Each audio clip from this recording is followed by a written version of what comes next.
Welcome to the Haven Hubcast, a place to learn what business leaders, owners, and professionals are doing to navigate and grow in today's market.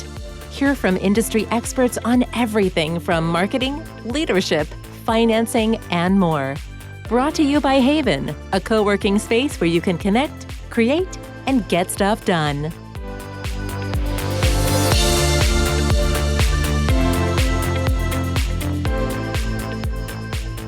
Hello and welcome to Haven Hubcast. I'm your co-host, Nancy Sheed. I am very excited, actually really thrilled to be talking to Wendy Ward. She is the founder of Futures Thrive. I have known Wendy for many years and before she was even here. So Wendy, welcome to, and thank you for joining us on the Haven Hubcast. I'd love to ask you to share with our listeners sort of who you are and how you came to being the founder of this interesting, fantastic, wonderful life, world-changing company called Futures Thrive. Oh, from your lips. I hope it's world-changing.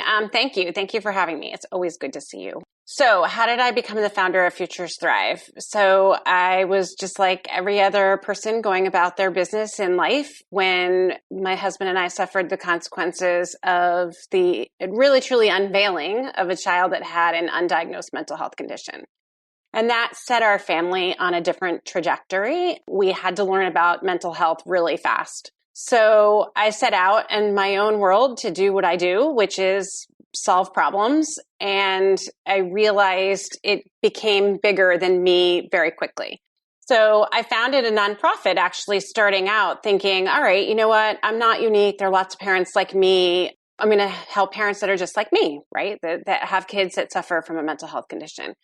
And then I realized the nature of the nonprofit work wasn't going to ultimately change the decades of statistics that haven't changed at all. The 1 in 5 kids will still suffer from a diagnosable mental health condition. Half of all lifetime conditions show signs and symptoms long before the age of 14.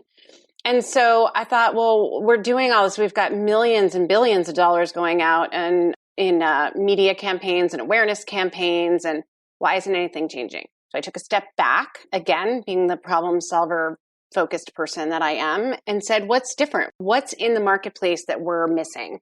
And I honed in on the screening. And I laugh. I wish we could show it, but if you remember, I'm a child of the 80s. I love the 80s music, yay. But if you remember what computers and phones were and mobile phones were in the 80s, that's the last time we updated a mental health screener. So computers were the size of a small box on your desk. They didn't move. Phones came in a briefcase. And so I decided it was time. It was time. So Futures Thrive is really truly creating the tools that can identify and track pediatric mental health easily, early, and often.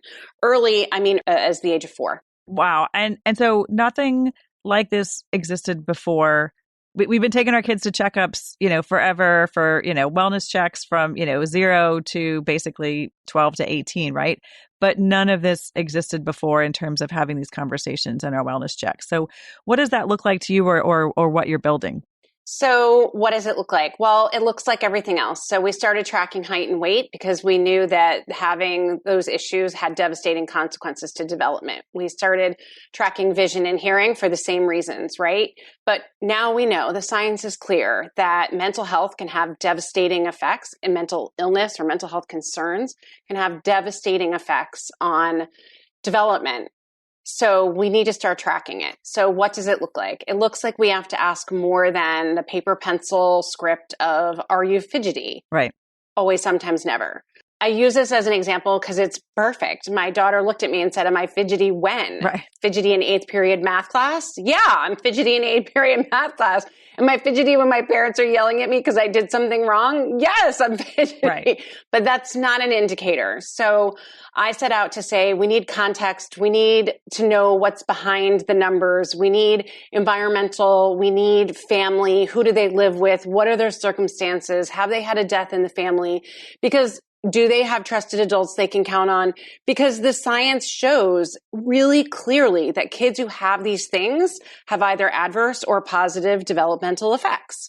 And those go toward the long-term health concerns of an individual. And when in terms of Futures Thrive, you started, what is the journey sort of where, when you had this idea, right? In terms of, it sounds like lots and lots of research, you have the aha. What does it look like in terms of also like saying, all right, this needs to be an actual business or as we talked about earlier, a movement. But what does it look like for you? What has that journey been from research, figuring it out, stats, to you're a tech company? I mean, you've become you're now operating as a tech company. So right. What does that look like for you, or how, the trajectory of your business? So it's a total off the beaten path, right? I have 25 plus years of sales. Never thought in a million years I'd be running a tech company or being an entrepreneur or being an expert in mental health. So what does that look like? It looks like I really did a ton of research and said, I think we can change this. And then I sort of inched out into the world and I said, I think there's a better solution. And people came alongside of me. And one of those people was Christine Sullivan, who's connected with the Connecticut Small Business Development Center, but also connected with Haven. And so then she brought me into Haven, and Haven said, I think this actually has a decent idea. And so it really was baby steps in the beginning. And then we launched into an international pandemic. And while I'd like to say that everything shut down, it didn't. Everything exploded in possibility, because where I would have had to get on the plane and meet people in person, I could do everything by Zoom call. So I've never been busier. The last 2 years, having more and more and more people have come alongside, and big organizations have said, you're right. We need to ask context. We need to ask content. We have to create protocols and practices that arm the pediatrician, who, by the way, doesn't have to take mental health classes to be a pediatrician.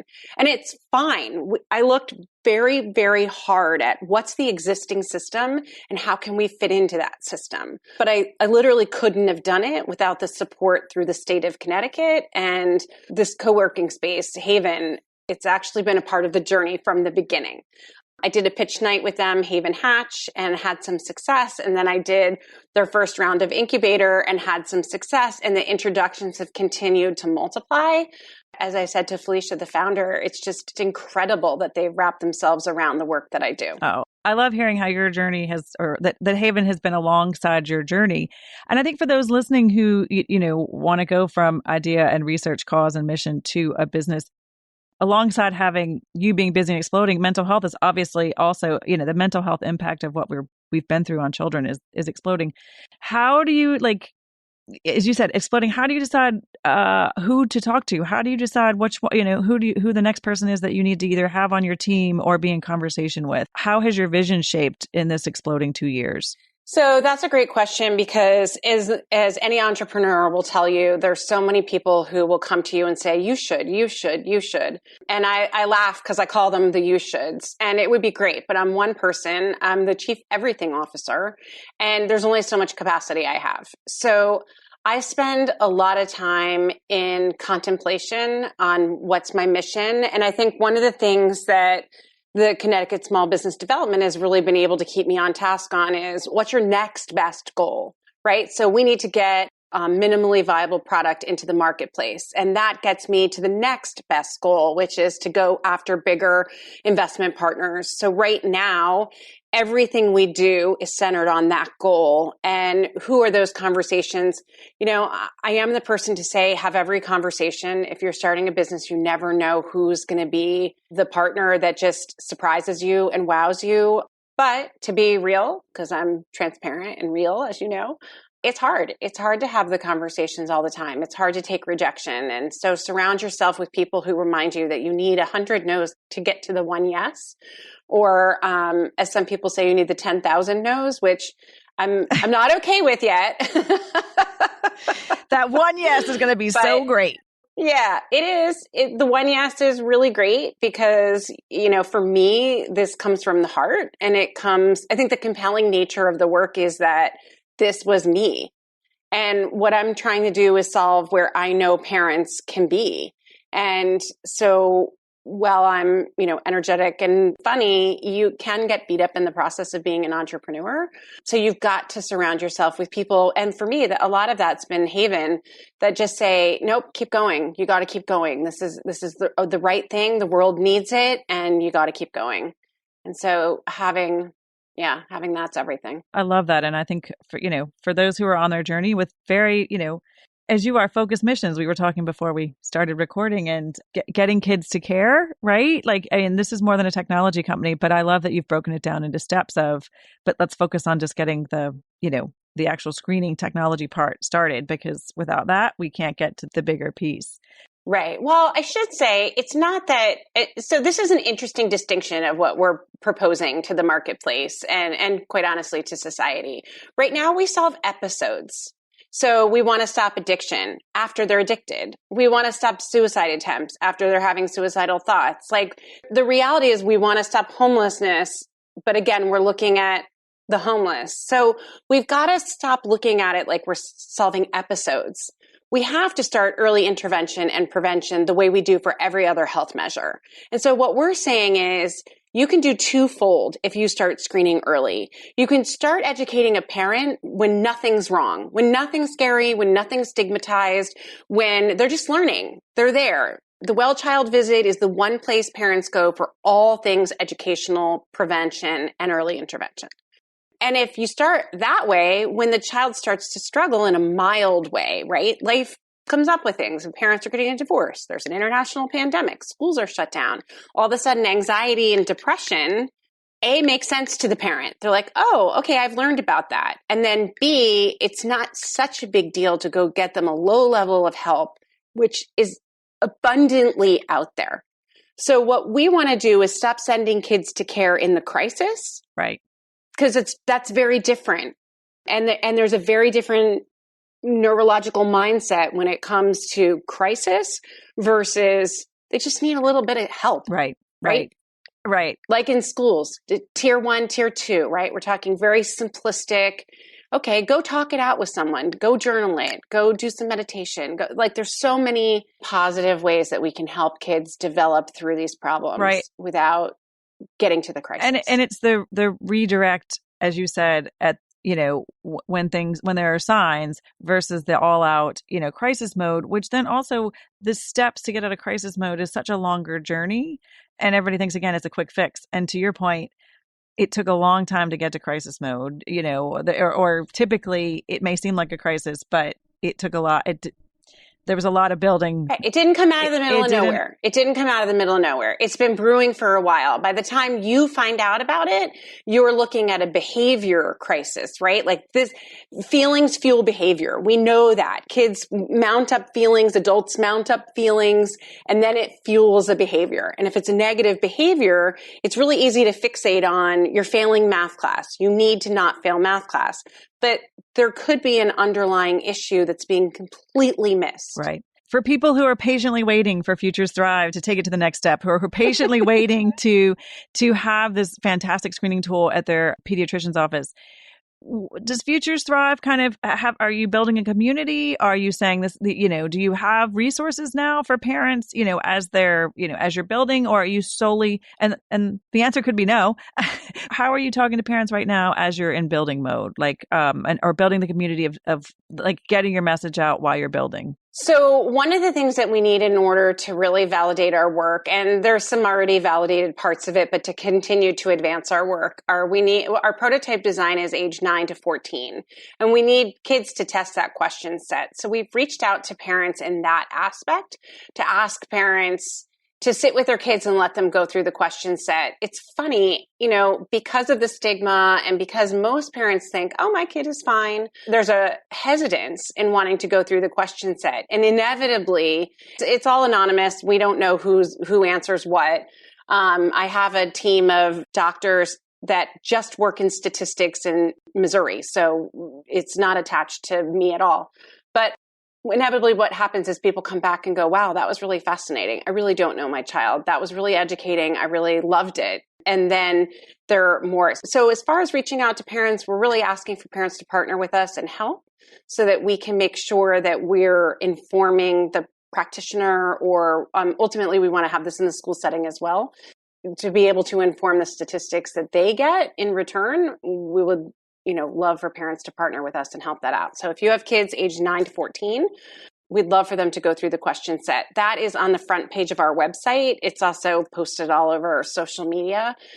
We've had about 150 kids go through, but we need another 100. Okay. We'll make sure that the call to action, which is a fantastic way to sort of, I guess that I was going to ask you next. How best do people connect with you, Wendy, and learn more about Futures Thrive, following your journey, or maybe they know somebody who wants to be that investment partner as well? Right. Yes, we are looking for investment partners. So to that end, we do have a financial gap that we need to meet to have the MVP completed. It's not a lot of money, but it is $150,000. And we are a Connecticut approved angel tax credit company, which is great for individual investors because that's a 25% tax credit if they invest $25,000 or more.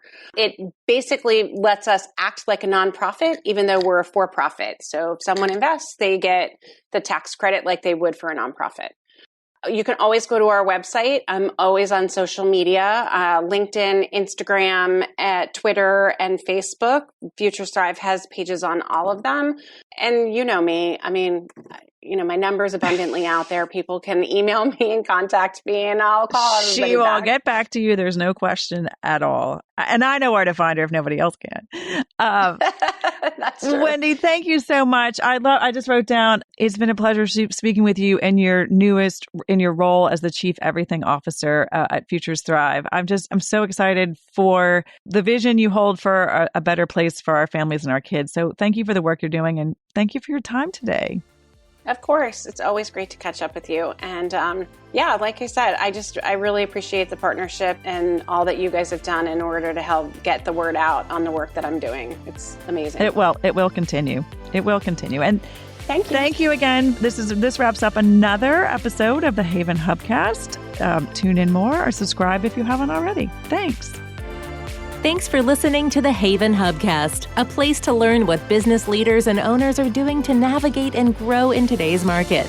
Please leave a review on Apple Podcasts and subscribe on your favorite podcast app. Haven is a co-working space and virtual community located in the heart of Fairfield County, Connecticut. Haven is a hub for business owners and professionals to connect, create, and get stuff done. Find out more about the Haven community online at haven.com. That's HAYVN.com. Haven Hubcast is produced by Sound Advice Strategies.